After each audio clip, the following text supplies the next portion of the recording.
Nigerian Bugwa, and I am presenting on behalf of IBK and just having this conversation with regards to the 19th annual conference.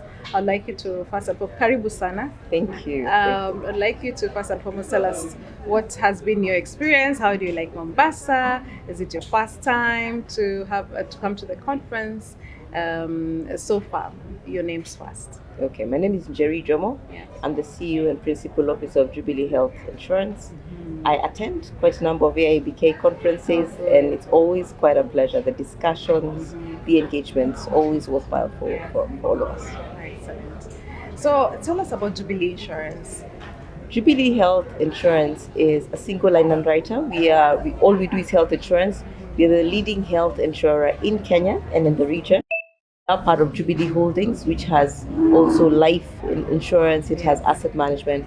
But on a broader level, we are part of the Aga Khan Development Network, which has quite a number of investments within this region, from the hospitals to the schools, to media like Nation Media Group, to DTB, to Farmers Choice, to Serena, because really for us it's about improving the lives of the communities that we serve. So that's really our focus. But for Jubilee Health Insurance, we do health insurance for the full spectrum, right from the person who is bottom of the pyramid, as is often defined, to the other end where you can do international medical. We're able to provide insurance not just for individuals, from SMEs and MSMEs, from as little as 3 people to large corporates. So for us, what we do, what we understand, what we do exceptionally well is health insurance. That's awesome. So tell us about today's customer. For instance, how has it been compared to the customer who did not really understand the importance of having a life cover or a health cover in this case? And how do you make sure that you get to them? You get to them to understand your product, and also to be able to understand the kind of rights they have over their claims, for instance.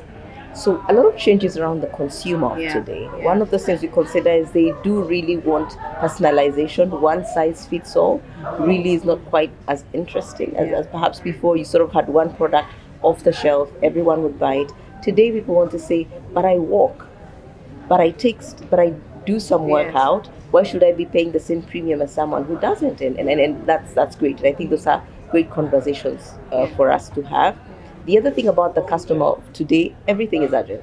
Everything is urgent. They're not going to come to your offices. They want to do it on a gadget. They want to finish fairly quickly. But it's quite interesting. We see a great split for the digital natives, comfortable with no paperwork, comfortable with never meeting anyone.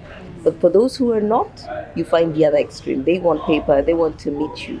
And it's then caused all of us to be quite conscious of making sure that we take care of all of these divergent needs. The other thing for us, more specifically to health insurance, more speaks to what we're seeing around the disease burden. We're beginning to see lifestyle diseases earlier and earlier. When you'd see hypertension, diabetes, we are now seeing it at a much earlier age. We now have a new age of mental illness, which perhaps is not something we discussed very often previously. So the consumer of today is facing a different dynamic in terms of disease burden. But you also realize today we're not dealing with where they had jobs for 20 years, where you worked with one employer until for the rest of your life. So that has to be considered in the type of products. Our conversation consistently is how we remain relevant to that consumer and are able to help them build resilience. Because if you think about it, what insurance does, it's security. You build resilience. It's a risk management tool. Right. As you build your wealth, you build your resilience.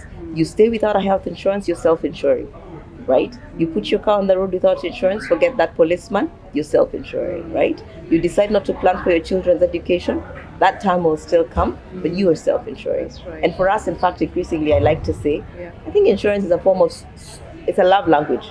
You're telling your family, I care enough to do something ahead of time to make sure that no matter what happens, you're safe. I can always make sure that you're fine.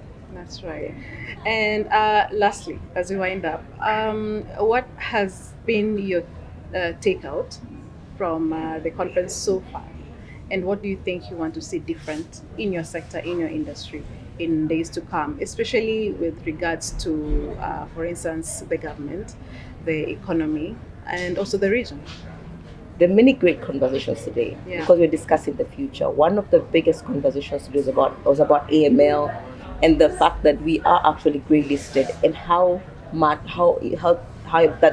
big an impact that is for us, not just as an insurance industry, but as a country in general, and why it behoves all of us to actually take these principles to action. And I think there's a better appreciation across the board on why this compliance is necessary, why regulation in this area continues to be enhanced. I'm glad that we are having those conversations. The other big conversation today was on technology. Yes. And the workforce of the future. Yes. Again, great conversations on hybrid working, on AI, and how we enable and leadership in these times. So a lot of great insights discussing what the future looks like. And I think really building a strong foundation for some areas, because we're seeing the industry is at an inflection point. Absolutely. Some real conversations must be had. And I think failing to plan is planning to fail. I'm glad that we are having the conversations that make us a bit more future-proof. Awesome. Thank you very much for your time. I really do wish you the very best and enjoy yourself when you're here. Thank you.